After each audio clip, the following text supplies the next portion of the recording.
લોકસભાની ચૂંટણીમાં કારમી હાર બાદ યોજેલા ચિંતન શિબિર મુદ્દે શહેર કોંગ્રેસ અગ્રણીએ મનોમંથન કરવાની સલાહ આપી હતી। લોકસભા ચૂંટણીમાં દેશમાં કોંગ્રેસનો પરાજય થયો હતો, જેમાં ઘણી ગાંઠી સીટો પર જ કોંગ્રેસે સીટો જાળવી શક્યો હતો। ત્યારે કારમી હારના સમીકરણો બાદ કોંગ્રેસ દ્વારા ચિંતન શિબિર યોજાઈ હતી, જે સંદર્ભે શહેર કોંગ્રેસ અગ્રણી નરેન્દ્ર જયસ્વાલે નેતાઓને મનોમંથન કરવાની શીખ આપી હતી, તેમજ કોંગ્રેસને કેવી રીતે મજબૂત કરવી તે દિશામાં પ્રયાસો હાથ ધરવાનું જણાવ્યું હતું। મારું એવું માનવું છે કે કોંગ્રેસે ચિંતન શિબિરો કરવાની કોઈ જરૂર જ નથી। કોંગ્રેસના નેતાઓએ મનોમંથન કરવાની જરૂર છે। જે ભૂકંપ આખા દેશમાં સર્જાયો અને બીજેપીનો ઉદય થઈ ગયો અને ભૂકંપનો એપિક સેન્ટર ગુજરાત રહ્યું, એટલે ગુજરાતના નેતાઓએ મનોમંથન કરવાની જરૂર છે કે એમની ક્યાંક ને ક્યાંક શું ભૂલો થઈ કે જેના લીધે આખા દેશમાં કોંગ્રેસનો કારમો પરાજય થયો।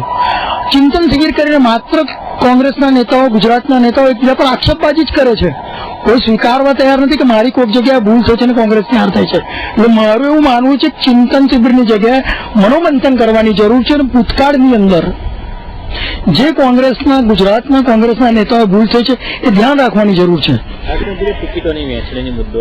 એ મુદ્દો એમાં એવો આવે છે કે સ્થાનિક સ્વરાજ્ય સંસ્થાની ચૂંટણીઓ અગત્યની ચૂંટણીઓ હોય છે કે જેના ઉપર દરેક પક્ષનો બેઝ હોય છે કે જે ઉમેદવારોને ટિકિટ આપે એ ઉમેદવાર માત્ર એક પક્ષ માટે કામ કરતા હોય।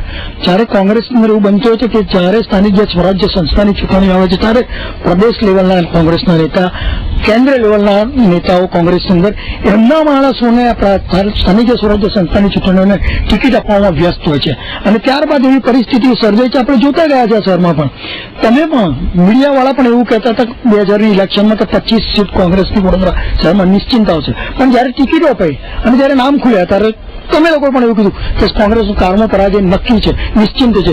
એટલે કોંગ્રેસના નેતાઓએ એ મનોમંથન કરવાની જરૂર છે કે સ્થાનિક જે સ્વરાજ્ય સંસ્થાની ચૂંટણીઓની અંદર કોંગ્રેસ ઓરિએન્ટલ માણસો, કોંગ્રેસની આઈડિયોલોજી જોડે સંકળાયેલા અને કોંગ્રેસના માટે કાયમ કામ કરતા કાર્યકરોને ટિકિટ આપી અને આ પક્ષને બેઠા કરવાનું કામ કરવાની જરૂર છે। કોંગ્રેસની અંદર બીજે જૂથબંધી જોવા મળે છે, ભલે કોંગ્રેસના વર્ષોથી કોંગ્રેસમાં કામ કરતા તેમ છતાં એકબીજાના ટાંટિયા ખેંચાય, ઇલેક્શનની અંદર પછાડવા માટેના પ્રયત્નો થાય છે, ચૂંટણી લડતા હોય તો આ ઇલેક્શનમાં મેં જોયું કે મધુસૂદનભાઈ મિસ્ત્રી ટિકિટ લઈને આવ્યા તો સાબરકાંઠાથી એમના માણસો કામ કરવા આવ્યા અને અહીંથી શંકરસિંહ બાપુના માણસો એમની પાસે કામ કરવા ગયા।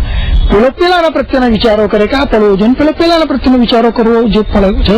એટલે જ મારું કહેવું એવું છે કે મનોમંથન કે કોંગ્રેસનો કોઈ પણ ઉમેદવાર હોય, આપણો કટ્ટર દુશ્મન પણ કોંગ્રેસનો ઉમેદવાર હોય તો એ જીતીને આવે એ પરિસ્થિતિ નિર્માણ કરવાની કોંગ્રેસમાં જરૂર છે।